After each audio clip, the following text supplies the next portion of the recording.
మమ్మల్ని మాట్లాడు. భారతమ్మను మాట్లాడడం ఎందుకు? ఏటికి 400 కేజీలు బంగారు కొనాలి ఆమె? వాళ్ళ నాయన పెద్ద ఫేమస్, ఈ కడప జిల్లాలో కాదు రాయలసీమలోనే అత్యున్నతమైన పెద్ద డాక్టర్ ఈసీ గంగిరెడ్డి గారు. ధనవంతుడైన, పుట్టుకతోనే భారతమ్మ గారు పెద్ద డాక్టర్ కుమార్తె, తర్వాత ముఖ్యమంత్రి గారి కోడలు, తర్వాత ముఖ్యమంత్రి గారి భార్య, లక్ష్మీ పుత్రిక. ఆమెకేందయ్యా డబ్బు? బంగారు 400 చీప్ ఎన్ని ఆదినారాయణ రెడ్డి ఇంకొకడు ఎల్లయ్య పుల్లయ్య చేసిన బంగారు బిస్కెట్లు కొనుక్కొని ఎత్తి పెట్టుకొని పూల మీద 10,000 వచ్చి 20,000 వచ్చి అమ్ముకొని ఏంటి ఎన్ని దరిద్రమైన మాటలు. ఆయన అన్నాడు కాబట్టి చెప్తానా నేను. ఎందుకయ్యా భారతమ్మకు బంగారు?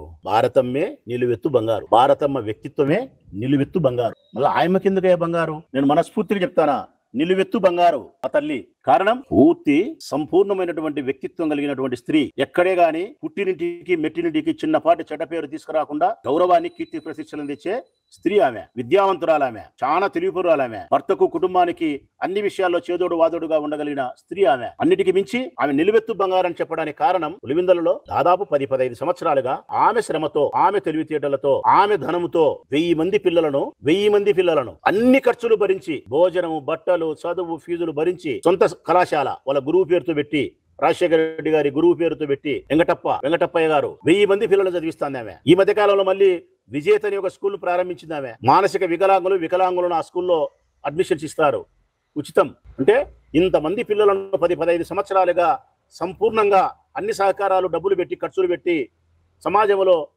మంచి భవిష్యత్తులోకి తీసుకొచ్చే ప్రయత్నం చేస్తూ ఉండే ఆమె సేవా కార్యక్రమాలను అభినందించాల్సింది పోయి, ఆమె వ్యక్తిత్వాన్ని గొప్పగా మాట్లాడాల్సింది పోయి 400 కేజీలు బంగారు ఉండేదని చెప్పి మాట్లాడడానికి నీకు నోరు ఎట్లొస్తుంది ఆదినారాయణ రెడ్డి నీకు? ఇప్పుడు చెప్తా ఉన్న రాష్ట్ర ప్రజలకు, భారతమ్మకు బంగారే అవసరం లేదు, ఆమె వ్యక్తిత్వమే నిలువెత్తు బంగారం. ఆ అందరి హృదయాలలో, ఈ జిల్లా ప్రజల యొక్క హృదయాలలో, రాష్ట్ర ప్రజల యొక్క హృదయాలలో, ముఖ్యంగా కడప జిల్లా యొక్క ప్రజల హృదయాలలో భారతమ్మ యొక్క స్థానం నిలువెత్తు బంగారమే. ఆయన పట్టుకొని జగను ఆమె కలిసి, భారతమ్మ గారు కలిసి వివేకానందుని హత్య చేసిన అంటావాను. అసలు నీకు కొంచెమన్నా నీకు మనస్సు గాని, బుద్ధి గాని, జ్ఞానం గాని ఉందా ఆదినారాయణ రెడ్డి గారు? ఒక స్త్రీ హత్య చేసిందని నువ్వు మాట్లాడతావా? అది కూడా గౌరవప్రదమైనటువంటి స్థానంలో ఉండే ఒక స్త్రీని పట్టుకొని, మర్యాదస్తురాలైన కుటుంబం నుంచి వచ్చిన ఒక మహిళను పట్టుకొని వివేకానందుని హత్య చేసింది భార్యాభర్త అని చెప్పి నువ్వు మాట్లాడతావా? ఇది నోరా కాదా? అది జగను, భారతమ్మ జైలుకి పోతారంట. ఎందుకు పోతారయ్యా జైలుకు? నాకు తెలియక అడుగుతా. 30 సంవత్సరాలు ఫ్యాక్షన్ చేసి, 36 రకాల హత్యలు చేసి, బాంబులేసి, దోపిడీలు కాదు, బాంబులేసి, దౌర్జన్యాలు చేసి, చర్యకు ప్రతిచర్యలు చేసిన మీరే జైలుకు పోలే. ప్రజాసేవ కార్యక్రమాలు చేసే భారతమ్మ జైలుకు పోతుందే? ఇంత అపారమైనటువంటి ప్రజాబలం కలిగిన జగన్మోహన్ రెడ్డి గారు, ప్రజా సంక్షేమాన్ని ప్రజలకు అందించినటువంటి అత్యున్నతమైన సీఎం జైలుకు పోతాడా? నీ నోటికి ఏదొచ్చి అది మాట్లాడడం. స్పష్టంగా మరొక్కసారి చెప్తా ఉన్న ఆదినారాయణ రెడ్డి గారికి, ఎప్పుడైనా సరే ఇంకొకసారి భారతమ్మ గారి పేరు తీసుకురాకుండా జగన్మోహన్ రెడ్డి గారి పేరుతో మమ్మల్ని మీరు రాజకీయ విమర్శలు చేస్తే అది ఒకలాగా భావిస్తా. భారతమ్మ గారి పేరుతో మీరు హత్య అని, బంగారని, ధనదాహమని, మరొకటని ఆమె వ్యక్తిత్వానికి అగౌరవపరుస్తూ మహిళను చూడకుండా మీరు మాట్లాడితే, ఈ రోజు మాట్లాడిన దానికంటే 100% ఎక్కువ మాట్లాడతా. ఎవరికైనా చెప్తా ఉన్నా నేను, మన కుటుంబాలకు సంబంధించిన స్త్రీలను మనం, నేను గాని, మా పార్టీ వాళ్ళు గాని, మీరు గాని, మీ పార్టీ వాళ్ళు గాని, పరస్పరం మనం మన కుటుంబ స్త్రీలను రాజకీయ చర్చలేకి, వేదికలేకి తీసుకురాకుండా ఉండడం మంచిది, సంస్కారము.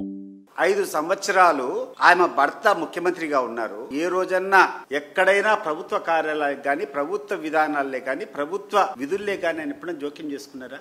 ఆదినారాయణ రెడ్డి గారు మీరు చెప్పండి. దానికి ముందు రాజశేఖర రెడ్డి గారు ముఖ్యమంత్రి ఉండేటప్పుడు రాజశేఖర రెడ్డి గారి కోడలు ఆమె కనీసం హైదరాబాద్ నగరానికి కూడా ఆమె రాలే, ఎక్కడో బెంగళూరులో ఉండింది. ఆమె మీద కూర్చొని 400 కేజీలు బంగారు అంటావు, కేసులు అంటావు, ఏనేదో అంటావు. నీకు తెలుసా అసలు ఆమె చేసే కార్యక్రమం ఏందో మీకు తెలుసా?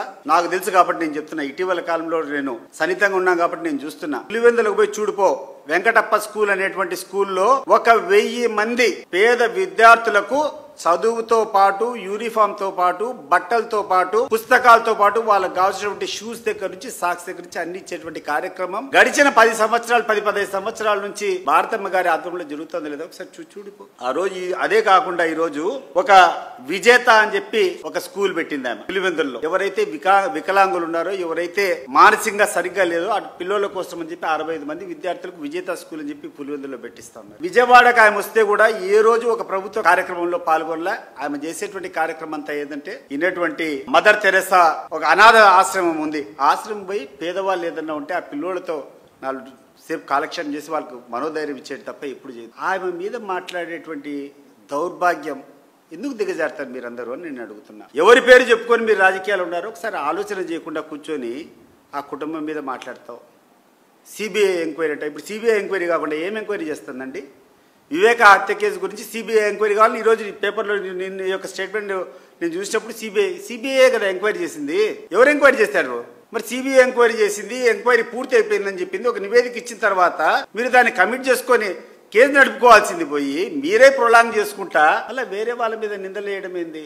ఆదినారాయణ రెడ్డి గారు, నేను చెప్తున్నా, ఇంతవరకు నువ్వు అవినాష్ రెడ్డి మీద కానీ లేకుంటే భారతమ్మ మీద కానీ లేకుంటే జగన్మోహన్ రెడ్డి మీద నిందలేసేదానికి ప్రయత్నాలు చేస్తాను. నేను కూడా ఈ కుటుంబానికి వ్యతిరేకంగా నేను పోటీ చేస్తానని వాళ్ళ మీద పోరాడిన, ప్రత్యక్షంగా నేను నిలబడిన అనేక ఎన్నికల్లో. నేను నిస్సందేహంగా ఈరోజు చెప్తున్నాను, గుండెల్లోంచి చెప్తున్నాను, వాళ్ళే కనుక దౌర్జన్యం చేయాలనుకుంటే పులివెందుల్లో ఎక్కడైనా ఏ బూత్ అయినా స్వేచ్ఛగా జరిగేదానికి అవకాశం ఉందా? నేను చెప్తాను, 2014లో నేను పోటీ చేసిన, 2019లో నేను పోటీ చేసిన, ఇటీవల 2024లో బీటెక్ రవి పోటీ చేసినాడు. ఏ ఎన్నికల్లో ఏ బూత్లో అయినా ఎక్కడైనా అవకతవకలు జరిగినాయి, ఈ బూతులు రిగ్గింగ్ అయిందని చెప్పి ఎప్పుడైనా మనం అడిగామా? ఇంక్లూడింగ్ బీటెక్ రవి ఎక్కడైనా కూర్చొని ఈ పోలింగ్ స్టేషన్స్ లో అవకతవకలు జరిగినాయి, రిగ్గింగ్ జరిగిందని చెప్పి రీపోలింగ్ జరగాలని ఎక్కడన్నా కోరినామా? మరి అంత ప్రజాస్వామ్యబద్ధంగా ఎన్నికలు జరిపినటువంటి కుటుంబం మీద మన అబాండాలు మోస్తాం. భారతమ్మ గారిని మాట్లాడేటటువంటి స్థాయి మీది. సిమెంట్ ఫ్యాక్టరీల దగ్గర లంచాల కోసం, కాంట్రాక్టర్ల దగ్గర దోపిడీ కోసం, చికెన్ షాపుల దగ్గర కమిషన్ల కోసం కక్కుర్తి పడేటటువంటి మీరా జగన్మోహన్ రెడ్డి గారి గురించి మాట్లాడు. మీరేంటో, మీ స్థాయి ఏంటో మీ జమ్మలమడుగు ప్రాంత ప్రజలకు తెలుసు. నువ్వు ఎన్ని పార్టీలు మారావు? ఉందా ఎక్కడన్నా సిద్ధాంతం? ఉందా ఎక్కడన్నా హుందాతనం? ఇవాళ బ్రతిమాలి సీటు తెచ్చుకొని మా పార్టీలో గెలిచి నువ్వు మంత్రివయ్యా. మా పార్టీ లేకపోతే నువ్వు మంత్రివయ్యేవాడువా? శ్రీ జగన్మోహన్ రెడ్డి గారి టికెట్ ఇవ్వకపోతే ఇవాళ మాజీ మంత్రి అని చెప్పుకునే స్థాయి నీకు ఉండేదా? ఇవాళ బీజేపీ పార్టీలో నీకు టికెట్ దక్కేదా? ఎక్కడుండేవాడివి నువ్వు? నీ మంత్రి స్థానం, ఇప్పుడున్న నీ ఎమ్మెల్యే స్థానం శ్రీ జగన్మోహన్ రెడ్డి గారు పెట్టిన భిక్ష. మర్చిపోకు. నీ స్థాయి తగ్గించుకొని మాట్లాడు, గౌరవంగా మాట్లాడు, హుందాగా మాట్లాడు. భారతమ్మ గారు ఏ రోజన్నా రాజకీయాల్లో మాట్లాడంగా చెయ్యంగా చూసావా? ఎక్కడన్నా రాజకీయాల్లో కనపడ్డారా? సేవా కార్యక్రమాలు చేస్తూ, స్వచ్ఛంద సంస్థలు నడుపుతూ, స్కూల్స్ ని నిర్వహిస్తున్నటువంటి ఆ తల్లి మీద మాట్లాడడానికి నీకు నోరు ఎలా వచ్చిందయా? చంద్రబాబు నాయుడు గారి దగ్గర బహుశా మంత్రి పదవి కొట్టేయాలనేమో ఇదంతా తాపత్రయం. అంటే జగన్ గారిని తిడితే, శ్రీ జగన్మోహన్ రెడ్డి గారిని గట్టిగా మాట్లాడితే, మాజీ ముఖ్యమంత్రి గారిని నేను మొనగాడిని అనే విధంగా మాట్లాడితే నీకు మంత్రి పదవి ఇస్తారని అనుకుంటున్నామేమో. బహుశా ప్రజలు చూస్తున్నారు, నీకు ఎక్కడ ఏ విధంగా బుద్ధి చెప్పాలో నీ జమ్మల బడుగు ప్రజలే మీకు బుద్ధి చెప్తారు. హుందాగా వ్యవహరించి మీ స్థాయి ఏంటో మీరు తెలుసుకొని మాట్లాడండి. బంగారం కొన్నారన్నా, నువ్వు చూసావా? తొంగేమన్నా? ఎక్కడన్నా దాచిపెట్టింది నీకేమైనా తెలిస్తే మాట్లాడు, చూపించు. ఎక్కడన్నా కొన్నది నీ దగ్గర వివరాలంటూ చూపించు. బుద్ధి లేనటువంటి వ్యాఖ్యలు, విచక్షణ లేనటువంటి వ్యాఖ్యలు, హుందాతనం లేనటువంటి వ్యాఖ్యలు, తాయి మరచి మాట్లాడేటటువంటి వ్యాఖ్యలు ఇవా. టీవీల ముందుకు వచ్చేమో జగన్మోహన్ రెడ్డి గారిని విపరీతంగా తిట్టడం, టీవీల వెనకేమో జగన్ గారంటే నాకు ద్వేషం లేదు, నాకు ఎమ్మెల్యే టికెట్ ఇచ్చాడు, నాకు ఆయన అంటే గౌరవం, ఆయన కుటుంబం అంటే గౌరవం అని చెప్తా. రెండు నాలుకల ధోరణిని మానుకోండి ఆదినారాయణ రెడ్డి గారు. ఇది మంచిది కాదు. జగన్మోహన్ రెడ్డి గారిని బతుకుని ఘోరం చేస్తాం. శ్రీ జగన్మోహన్ రెడ్డి గారి బ్రతుకుని ఘోరం చేసే స్థాయి మీది. జగన్ గారితో పెట్టుకున్నటువంటి తెలుగుదేశం పార్టీ 23 సీట్లకు పడిపోయిన చరిత్రని మర్చిపోయావు నువ్వు. శ్రీ జగన్మోహన్ రెడ్డి గారిని తొక్కేయాలని చూసినటువంటి కాంగ్రెస్ పార్టీ మట్టిలో కలిసిపోయింది ఈ రాష్ట్రంలో. మర్చిపోయారు మీరు. మళ్ళీ మీకు ఆ గతి పట్టకుండా చూసుకోండి. మీ ఉడత ఊపులకి చింతకాయలు రాలవు. మంత్రి పదవి కావాలంటే మరో మార్గాన్ని చూసుకో తప్ప విచక్షణ లేకుండా మాట్లాడితే తగినటువంటి శాస్తి మీకు జరుగుతుంది. గుర్తుపెట్టుకోవాలి. ఎంత పిచ్చి రాతలంటే, ఎంత జుగుప్సాకరమైన రాతలంటే అవి వాళ్ళకి ఏం అర్థమవుతుందో నాకు తెలియదు. వాళ్ళ దిగుజారుడుతనం కనిపిస్తా ఉంది. ఎంత బాధేసిందంటే అంత బాధేసింది. ఈ నాయకులకు కానీ, ఈ రాసే వాళ్ళకి కానీ, ఈ కుటుంబం పట్లని కాదు, ఎవరి కుటుంబమైనా తల్లి లేదు, చెల్లి లేదు, ఇక ఆడవాళ్ళు లేదు, ఈ మగవాళ్ళు లేదు, రకరకాల నిందలు, రకరకాల వినకూడని, చేయకూడని మరి మాటలు మాట్లాడడం. ఆమెకు నేను అండగా ఉండాల్సిన అవసరం ఉంది. రాజకీయం అంటే వక్రీకరణలు, దుష్ప్రచారాలు, వెన్నుపోట్లు, ఇవి రాజకీయం కాదు. రాజశేఖర రెడ్డి లాగా లాస్ట్ మినిట్ వరకు మీ సేవ చేసి చనిపోయే నాయకులు లాంటి వాళ్ళు నాయకులు కావాలని కూడా కోరుతా ఉన్నా. స్కాములు చేస్తా ఉన్నా ఎవరు మాట్లాడకూడదు, ఎవరు అడగకూడదు. ఇష్టారాజ్యంగా ఇసుక మాఫియా చేస్తా ఉన్నా మాట్లాడకూడదు. గ్రామ స్థాయి నుంచి బెల్ట్ షాపుల ఆధ్వర్యంలో జరుగుతూ ఉన్న లిక్కర్ మాఫియా గురించి ఎవరు మాట్లాడకూడదు. మట్టి మాఫియా గురించి ఎవరు మాట్లాడకూడదు. అమాంతం కాంట్రాక్ట్లు రేట్లు పెంచేసి రాజధాని ప్రాంతంలో రేట్లు చూస్తే అసలు ఏం కడతా ఉన్నారు, బంగారుతో కడతాన్నారా బిల్డింగ్లు అనిపిస్తాను. స్క్వేర్ ఫీట్ 9,000 రూపాయలు, 10,000 రూపాయలు. బంగారేసి బంగారు రాడ్లతో కడతానట్టున్నారు. అమాంతం పెంచేసి ఇంతకు ముందు లేనిది మొబిలైజేషన్ అడ్వాన్స్ కొత్తగా వీళ్ళు ఇప్పుడు మొదలుపెట్టిస్తూ మొబిలైజేషన్ అడ్వాన్స్ పేరిట ఇవ్వడము డబ్బు, అందులో 10% ఇవ్వడము, 8% ఎత్తడము.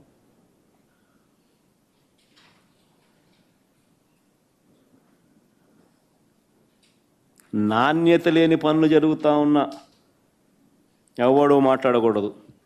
రాష్ట్ర వ్యాప్తంగా హత్యలు జరుగుతూ ఉన్నా మాట్లాడకూడదు. హత్య యత్నాలు జరుగుతూ ఉన్నా మాట్లాడకూడదు. దౌర్జన్యాలు జరిగినా మాట్లాడకూడదు. ఆడపిల్లల మీద అఘాయిత్యాలు చేస్తూ ఉన్నా మాట్లాడకూడదు. ఎవరు ప్రశ్నించకూడదు, అడగకూడదు. అడిగితే ప్రశ్నిస్తే సుమా తప్పుడు కేసులే. ఈ సందర్భంగా ఒక్కటైతే నేను చెప్తున్నా, అయ్యా నువ్వు ఎన్ని తప్పుడు కేసులు పెట్టినా భయపడేది లేదు. ప్రజల తరపున మా పోరాటం ఆగేది లేదు. నీ ప్రభుత్వం కన్ను మూసుకొని కన్ను తెరిస్తే మహా అయితే ఇంకా 3 ఏళ్ళు ఉంటుంది. దాని తర్వాత మాత్రం వచ్చేది మేమే. నీవు పెట్టే కేసులకు, నీతో పాటు నీకు పావులుగా మారిన అధికారులకు ఇద్దరికీ వార్నింగ్ ఇస్తూ ఉన్నాం.